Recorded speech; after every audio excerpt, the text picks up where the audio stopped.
Hi guys, how are you today? Good, how are you? I'm doing well, thanks. Tell me a little bit about why you guys came in to see me today. I've just been kind of upset because Steph keeps coming home late and she doesn't really care how it's making me feel. Okay, so Steph, is she coming home late from work? Yes, I think. Yeah. You think? Okay. And Steph, what's your perspective on things? So I work pretty late at my job pretty consistently. So I would say most nights out of the week I come home pretty late, not like 10 o'clock, but like, 6, 7 o'clock.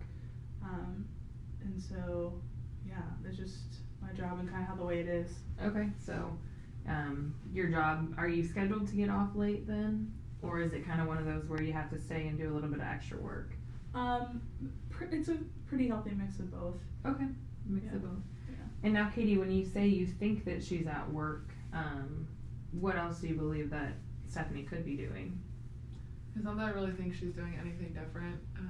It's just that I feel like a year or so ago she didn't work this late, so I just don't understand why all of a sudden, and then it's leading to these problems, and instead of her trying to get off early some nights, I mean, it just doesn't fix any, I don't get it. Okay, so I can sense that maybe there's a little bit of frustration about kind of the shift in things and how it used to not be this bad, and it seems like maybe it's kind of picked up a little bit. So thank you, Katie, for that. Have you guys tried anything in the past that has worked with this? I know you mentioned that it's kind of new within the last year, but has this kind of been going on for a year, or has there been a time when it's been okay? I wouldn't say a year, maybe a good 5 or 6 months or so. But I tried to change my schedule to work earlier in the morning and hopefully get off a reasonable time in the afternoon. But it just didn't work out with the company, and so it wasn't something that was achievable for me or the business. Okay. So it didn't work at all. Okay, but what I'm hearing, Stephanie, is that you have tried and that you are willing to try some things to kind of alleviate this stress in your relationship. Yeah. Okay. And Katie, is there anything that at the beginning helped you out at home and maybe made it a little bit easier? Really just whenever she was able to get home earlier, we were able to have supper together, we were able to if there were things to do around the house, we were able to do them together. I work too, I just don't work as late, and I feel like Steph often takes on too much at work, which she's always been the helping kind of person, but I just feel like there's times that you can say no, I have a family that I need to prioritize too. Okay, so do you feel like earlier on she was saying no more often? I don't know if she was necessarily saying no, I just think she knew the effect it was having on me, so she made in an effort, but now that she's working more and has more stuff to do at her job, I feel like she's in too deep and she's just not gonna start saying no now. Okay. So correct me if I'm wrong, Katie, but what I'm hearing here is that the issue for you is the lack of time with Stephanie. It might not necessarily be that she's working, because that's something that benefits your family, but maybe more so the fact that you get off of work at a normal time and you feel like you're missing that time with Stephanie. You said that you used to make supper together and all of that has kind of gone to the wayside. And not even the time either, there's just a lot of stuff around the house that just doesn't get done because I have things to do too, and I just don't feel like I can take on all those things by myself. Okay. Nor do I really want to. So. Okay, so lack of support maybe. Okay, and Stephanie, what would you kind of say your problem with this whole situation is? I think my problem / our problem is that we want to fix it and we want to make a change, but I feel like we have no idea how to do it. Okay. So I think that's kind of where we're at. I think we're both willing to do what we can, but it's just it's tough and it's really hurting the relationship that we have with each other. Okay, so finding ways to make this relationship more positive and work and change things that we possibly can to come to a conclusion. Yeah. Okay. Now, Stephanie, you had stated earlier in this session that it seems like every single night when you get home there's an argument. Do you kind of feel like, Katie, this is also happening Yeah, I mean, I'm definitely irritable when she gets home, and so I feel like anything she says to me, like, I just don't take it well, so we just constantly argue, and I know that's not fair on me either. I'm just always upset. Okay. Well, we do have a week between this session and our next one. So I am going to ask that each time you guys get in an argument from here until our next session, that you guys spend 30 minutes together cleaning something in the bathroom. Whether it's the toilet, the sink, the mirror, anything. How do you guys kind of feel about this? I think we'll be cleaning the bathroom a lot. Yes. I also don't know how helpful Mhm. it'll be or how I don't know how it'll help. Okay, I understand that. Can you see maybe any positives of this coming together and cleaning something in the bathroom after you argue every time? I think it might, like, relieve some, like, tension or that we have between each other because we're focusing maybe on, like, a different task than just being pissed at each other. Okay. And I think it forces us to be together and not, run from the situation either, which is something that we both tend to do in arguments. Okay. Is this something that you guys are willing to try until we meet next session? Definitely. Yeah. Okay, awesome. So anytime you guys get in an argument when Stephanie comes home, remember to clean something in the bathroom. Next time we meet, you might have an extremely clean bathroom. But I really would like you guys to try that, and then we'll talk about it next time you guys come in. Okay. So Katie, as we previously discussed, it seems like every night when Stephanie gets home, we're very upset and kind of argumentative. I kind of want to discuss that a little bit further because they usually say that anger is a secondary emotion. So I kind of would like to change frames and look at this from a different perspective. I know arguing can be tiresome, and arguing, it sounds like neither one of you want to do that, right? Mm-hmm. You're both in here, you both are willing to make changes. So when we argue, Katie, what are those like underlying feelings that you're experiencing? I'm mostly just upset, I think. I just feel like I'm on my own a lot, which like makes me feel vulnerable and upset that like it's just gonna keep getting worse and I'm just gonna keep getting like more left alone. More left alone. So you feel vulnerable and maybe a little hurt that there isn't a lot of time being spent with Stephanie. Yeah. Okay. And Stephanie, does this help kind of hearing Katie talk about where this anger and strong emotion is coming from? Yeah, I think so. Because I think I feel pretty similar about it. Like, I feel guilty that I can't be home earlier because I know it's really important to her and I want to make her happy and make her feel loved. But I just don't feel like I'm doing that. So I feel bad about it. Okay.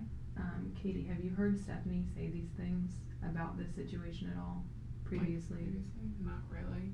I mean, I probably haven't said those things either. It's just more of, why didn't you come home? Or why did you come home late again tonight? Like, why can't you get off even 30 minutes earlier? Like, I don't understand. Like, it's more of just like pointing fingers at each other.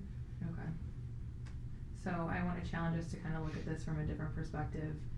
Katie, instead of the why didn't you, why can't you come home, realizing that those emotions are coming from a place of care, more that, I miss you, I miss the time that we used to spend together. And then Stephanie, at the same time, kind of realizing that Katie's emotions are coming from a place of kind of disconnect, where you guys used to be, and realizing that maybe when you guys get in arguments, yours is also coming from a place of frustration because you wish you could be there for her more. So as we move forward, kind of looking at the arguments from a different perspective and seeing if that can bring some new insight. Yeah. Yeah.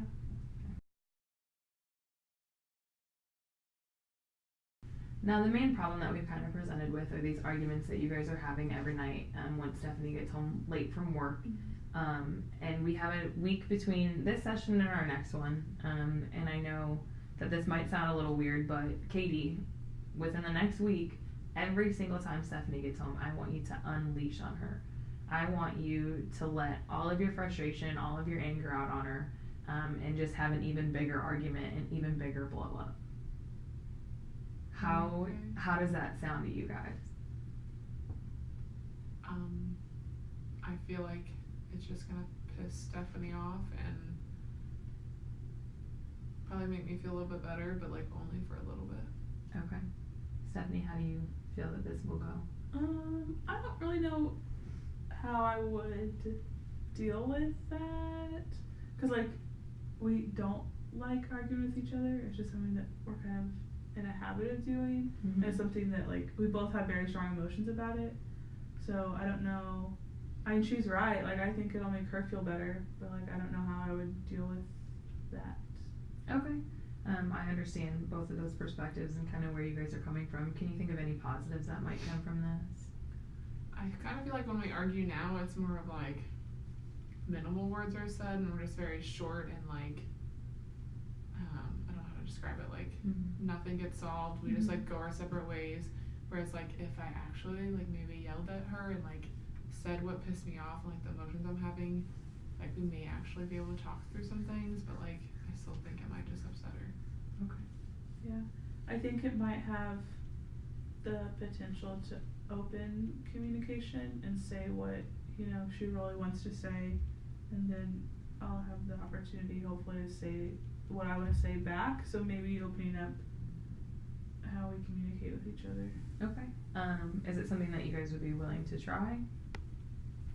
I think so. Okay, so every night from here until the next session, make sure you argue. Make sure every single night it's a big argument and you're kind of getting out everything you need to get out. Okay. All right, and we'll talk about it the next time we meet.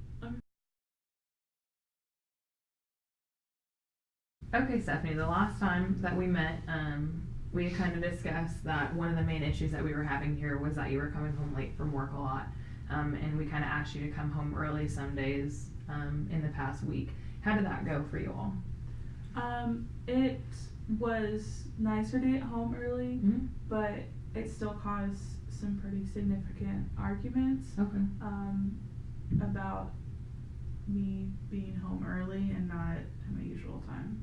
Okay, and Katie, where did these arguments kind of stem from? Well, like she came home early like a few nights and I was just like upset because she didn't give me a heads up, and then like I wasn't able to make supper, like do any of the things, and like even when she came home, like we just didn't do any of the things that like I thought we would do if she would have came home early. Okay, and so what I'm kind of hearing is that the frustration stemmed from the fact that there was a lack of communication about when she was going to be home. Okay, so the frustration then stemmed in arguments. So Stephanie, how did it kind of feel being in that situation where if you didn't come home early, you guys were going to get in an argument, and then if you did come home early, you guys were also going to get in an argument? It definitely hurt because I felt like there was nothing, like I couldn't do anything right, like whatever I did, whatever choice I made, whether I worked later, whether I came home early, like it wasn't the right choice.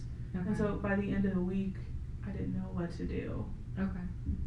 Now Katie, when you kind of hear Stephanie talk about not knowing what to do, is there something that she could have done to make the situation better? I mean, maybe if she would have just like said, hey, I'm gonna try to come home early tonight, like, do you want to have supper together? Like, yes, what do you want? I can make this, or we can go out, or we can, like, are you okay if we do a couple of these things or something like that? Like, just letting me know, like, that's what she's trying to do instead of just springing it on me and then I don't have anything ready, or like maybe I'm not even home. Okay. Because I'm used to her not being home. Okay, so yet again, it's kind of coming back to that communication piece. It seems like it wasn't necessarily fully the issue of what time Stephanie got home, but it's more the issue of if we're communicating well as a couple. Stephanie, would you kind of agree with that? Yeah, I think so. I think it would really help us to just be more open about what our plans are. Because I think sometimes we're both really invested in work in our jobs, so I think we kind of forget about the end of the day when we have to come home and like we still have to plan for that and we still have to think about the other person and what they're doing and what their day's been like. Absolutely. I agree. So taking some time to maybe consider that this relationship will also take some work, and that communication is going to be a big deal for us as a couple. So I think that that's a great place to go, talking about our communication, the ways that we do it, the way that we each want to be communicated to.